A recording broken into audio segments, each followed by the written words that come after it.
On to something a little more positive, the way Matthew McConaughey smells. Is that positive? I've smelled him. Oh, you have? Right. Depends on good. when you smell him. Okay, so he admitted that he doesn't wear deodorant. Okay, Uh-huh. and according to... I can confirm. According to his co-star Yvette, Nicole Brown, he still smells good. She said, so my first thought was, I'm going to get as close as I can to him to see if he's right, that he smells good. He does not have an odor. He smells like granola and good living. He has a sweet scent that's just him, and it's not musty or crazy. Good Jason? living, huh? What do Is that you what you say? smell that? What would you describe it as? Crotch and grandma's attic. Oh, my God.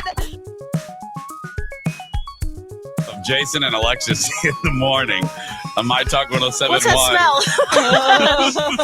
smell? Huh? Grandma's attic? Yes. No. Crotch. Yeah. Little of both.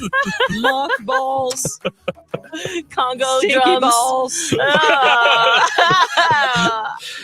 Oh, I'm not kidding. If my talkers, I don't want to leave anyone out of the conversation. What we're all laughing about is it's not, I wasn't kidding. I'll never forget it as long as I live. Very lucky, fun part of my life when I was an entertainment reporter and I went on what they call junkets and they don't really exist anymore. The pandemic kind of killed them. But the movie studios used to fly you to usually either LA or New York. And in this case, it was New York. And you would fly in on a Friday afternoon. You would see the movie that night at a special screening. Then you wake up on Saturday, and then you sit in a hotel hallway and wait your turn to be to interview these stars for a whopping 4 minutes. It's just like a cattle call. It's the most unglamorous thing. Yeah. I started to hate it. Like it just, and it's so clicky. Julia Roberts made a movie about the junket scene. It is so clicky. It's like high school all over again. Anyway, that's all. I could do a whole segment on that. But going back to Matthew McConaughey, I was sent to New York to interview him for a movie called We Are Marshall. I think it came out around 05, 06, whatever. And he played a coach. And these junkets would sometimes try to come up with cool interview areas. Like, when they did the Pearl Harbor movie with Josh Hartnett and Ben Affleck, the junket was in Hawaii. And they try to match the surrounding with whatever movie, whatever the movie is. For this, they built a fake locker room. And instead of sitting on two directors' chairs, which is the norm, they had us, the talent, sit on the bench, like in a locker room. And then Matthew McConaughey came in and hovers over you. Like, so he put his leg. Captain Morgan. Yeah. Yeah. He looked like Captain Morgan. So you're sitting down, and let me tell you, I don't care how thin you are. I don't care how pretty you are. This is not a good perspective. Like, this You're is not. There's my daddy standing over me. Crotch shot. Yeah. And you, because you're looking up, which is never attractive. Like this shot of my big ass neck, hey. Tell me about this film.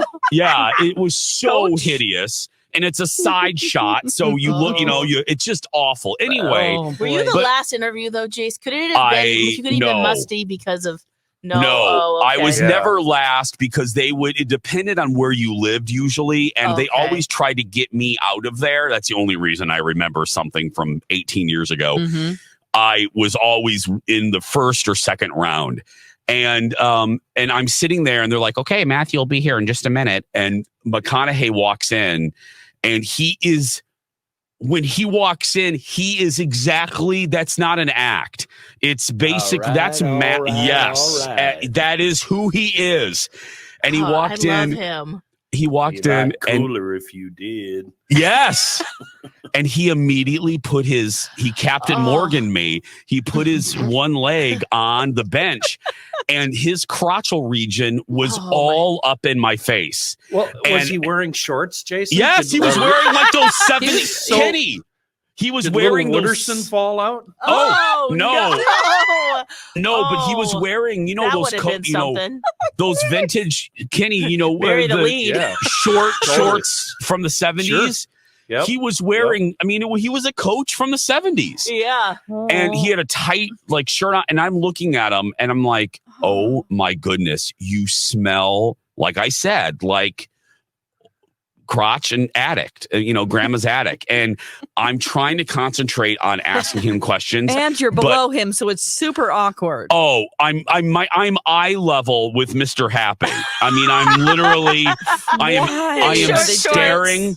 I am staring at his sacred land. I'm saying the sacred Wooderson. place. Yeah. And I'm looking up like, don't stare at him. Don't stare at him. Just look at his face, make eye contact. You're a professional. Yeah. But between Mr. Happy in my face and then the aroma, I'll be as polite as I can. The aroma, it was a very hard interview to do. It really was. And I know it's around here somewhere. I have most of my tapes, especially my junket tapes. It is somewhere in this building. And Jeff, my executive, we have never been able to find it. It ran once because the look on my face, I'm like, oh my God, I won't find it here. It is real bad. Please find that. I'm gonna, I gotta refocus my efforts to do that. So anyway, that's so funny. All right, that's the latest dirt. You can find more stories like that on our app, maybe, or our website. That is brand new information. MyTalk Dirt Alerts at the top of every hour. And at 8:20, 12:20, and 5:20 on MyTalk 107.1.